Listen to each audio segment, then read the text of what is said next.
आज मैं यहाँ पर दिल्ली से आप लोगों के बीच में सिटीजनशिप अमेंडमेंट एक्ट सीएए के बारे में, एनआरसी के बारे में और अब इसी सप्ताह 2 दिन पहले 3 दिन पहले जो भारत सरकार की कैबिनेट ने एनपीआर के ऊपर जो फैसला किया है इसके बारे में मैं विस्तार से कांग्रेस पार्टी के स्टैंड के बारे में और इस विषय के बारे में चर्चा करने के लिए आया है। और इसके साथ में आप सब लोगों को जैसे जानकारी है, यहाँ पर प्रेस स्टेटमेंट भी इशू किया गया है कि देश भर में कांग्रेस पार्टी ने हमारी स्थापना दिवस 28 दिसंबर को भारत बचाओ संविधान बचाओ के रूप में मनाने का फैसला किया है। और शायद संविधान, भारत के संविधान के ऊपर इससे बड़ा हमला सीएए के रूप में आज से पहले कभी भी नहीं हुआ। भारत के संविधान अपने किस्म का दुनिया का अनूठा संविधान है, जहां पर समानता का अधिकार है और समानता भी 5 ऐसे विषयों के ऊपर समानता की बात भारत का संविधान आर्टिकल 14 करता है, जो अपने आप में संपूर्ण समानता जिसको कहा जाता है। जो 5 विषयों के ऊपर समानता की बात करते हैं, एक धर्म के नाम की समानता, धर्म पर समानता होनी चाहिए, जाति की, संप्रदाय की, लिंग की और 5वां जन्म के स्थान की। तो ये 5 अलग अलग डिस्टिंक्ट बातें हमारे संविधान में आर्टिकल 14 में कहा है कि कानून ये सुनिश्चित करेगा कि ये 5 किस्म की समानताएं रहें। कानून ये सुनिश्चित करेगा कि ये 5 किस्म की समानताओं के आधार के ऊपर कानून की प्रोटेक्शन सब लोगों को मिले। अब सीएए क्या करता है? सीएए एक धर्म विशेष को छोड़ करके बाकी धर्मों की बात करता है, लिहाजा धर्म की समानता के ऊपर ये प्रहार है। सीएए ये कहता है कि अफगानिस्तान में पैदा हुए लोग, अभी के पाकिस्तान में पैदा हुए लोग, बांग्लादेश के अंदर पैदा हुए लोग, ये केवल 3 देशों को पकड़ता है, लेकिन साथ में इसको श्रीलंका नजर नहीं आता है, इसको बांग्लादेश नजर नहीं आता या इसको बर्मा नजर नहीं आता। तो ये जो है हमारे जन्म के स्थान की समानता के ऊपर भी ये हमला। तो जिस प्रकार से भारतीय जनता पार्टी हमारे संविधान को चोट पहुंचाने की कोशिश कर रही है, हमारा प्रियम्बल हमारे देश को धर्मनिरपेक्ष सेकुलर देश बनाने की बात करता है और उसके ऊपर यह प्रहार एक तरीके से है, तो हम लोगों ने पार्लियामेंट में भी इसका विरोध किया, पार्लियामेंट के बाहर सड़क पर भी इसका विरोध किया और देशव्यापी आंदोलन कांग्रेस पार्टी एक तरीके से कर रही है और 28 तारीख को हम लोग इसको लेकर के आगे बढ़ रहे हैं। अब दूसरी बात एनआरसी की इसके साथ में आती, अभी तक के जब भी कभी भी चाहे अमित शाह, चाहे नरेंद्र मोदी, चाहे जेपी नड्डा इनके अभी के कार्यकारी अध्यक्ष, जब भी कभी भी सीए की बात करते थे तो उसके अगले सेंटेंस, अगले वाक्य के अंदर एनआरसी की बात करते थे।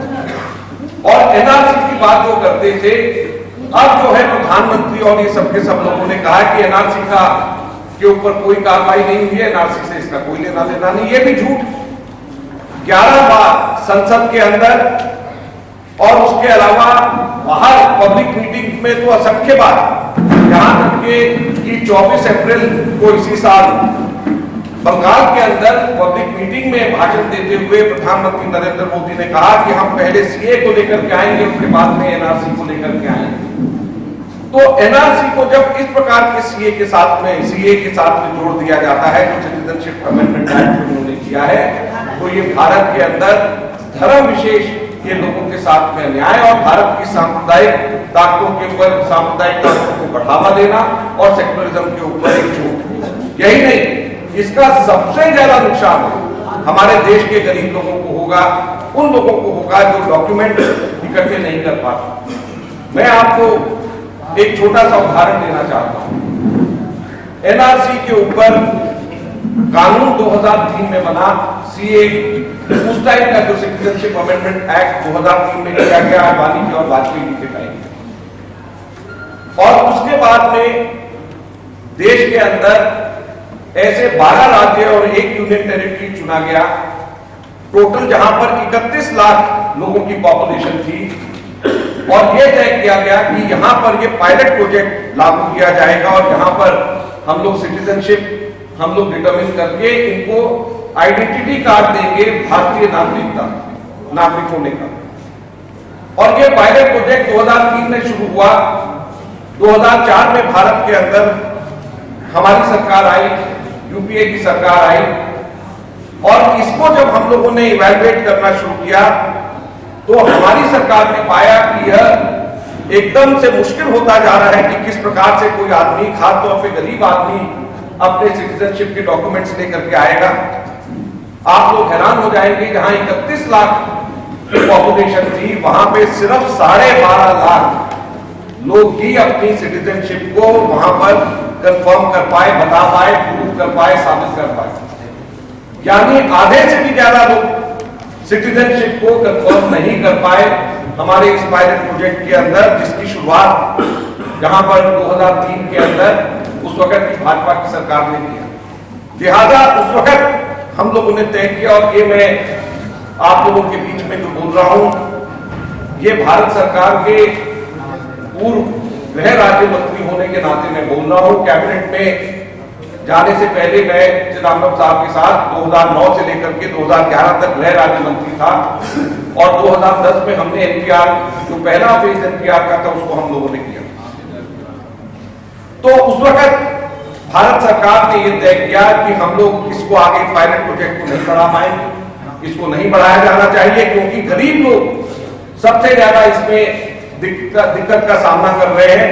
वो लोग अपनी सिटीजनशिप को और अपने डॉक्यूमेंट्स को, अपने पैदा होने की, अपने पूर्वजों के पैदा होने के प्रूफ को, बर्थ सर्टिफिकेट्स को, उन लोगों को सबसे ज्यादा मुश्किल है कि वो लोग उसको प्रोड्यूस करें। लिहाजा जैसे मैंने कहा 31 लाख की पॉपुलेशन में सिर्फ 12-12.5 लाख लोग ही उसको, उनके कार्ड बन पाए, वही सिर्फ इसके लिए क्वालिफाई कर पाए। तो हम लोगों ने यह तय किया उस वक्त कि हम एनपीआर बनाएंगे और हम एनआरसी की तरफ नहीं जाएंगे। एनपीआर क्या है, यह बहुत जरूरी है आप सब लोगों के लिए समझना, क्योंकि साधारण भाषा के अंदर अब जो है 3 चीजें चल रही है। सीए चल रहा था पहले, एनआरसी, और अब एनपीआर। तो एनपीआर क्या है और एनपीआर और एनआरसी में क्या बुनियादी फर्क है, खासतौर के ऊपर आप सब लोग जो हमारे मीडिया के लोग हैं, आप सब लोगों को समझना बहुत ज्यादा जरूरी है। जो हम लोगों ने एनपीआर जब बनाने की बात की शुरुआत करी, तो एनपीआर है नेशनल पॉपुलेशन रजिस्टर। किसका? ये सिटीजन्स का नहीं है, ये बनाएगा local register of usual residents, LRUR। तो local register of usual residents क्या होगा? यूजुअल रेजिडेंट मतलब सामान्य निवासी, सामान्य नागरिक नहीं, सामान्य निवासी। तो ये यूजुअल रेजिडेंट्स के अंदर सिटीजन्स भी होंगे और नॉन सिटीजन्स भी होंगे। रेजिडेंट्स के अंदर, निवासियों के अंदर नागरिक भी होंगे और गैर नागरिक भी होंगे, भारतीय भी होंगे, गैर भारतीय भी होंगे। तो एक पर्टिकुलर डेट के ऊपर जो व्यक्ति एक स्थान के ऊपर निवास कर रहा है, ये उसका रजिस्टर होगा। तो इसके अंदर सिटीजन भी होंगे, इसके अंदर नॉन सिटीजन भी होंगे, और उनको आइडेंटिटी कार्ड दिया जाएगा। ये हमारी सोच थी, ताकि हम किसी को भी छोड़े नहीं। कांग्रेस पार्टी की सोच जो सबको इंक्लूड करके इंक्लूसिव सोच है, उस तरफ हम लोग जाएं, ताकि किसी को भी दिक्कत ना हो, खासतौर पे गरीब लोगों को दिक्कत ना हो। ये हमारी सोच है हमारे देश में हाल।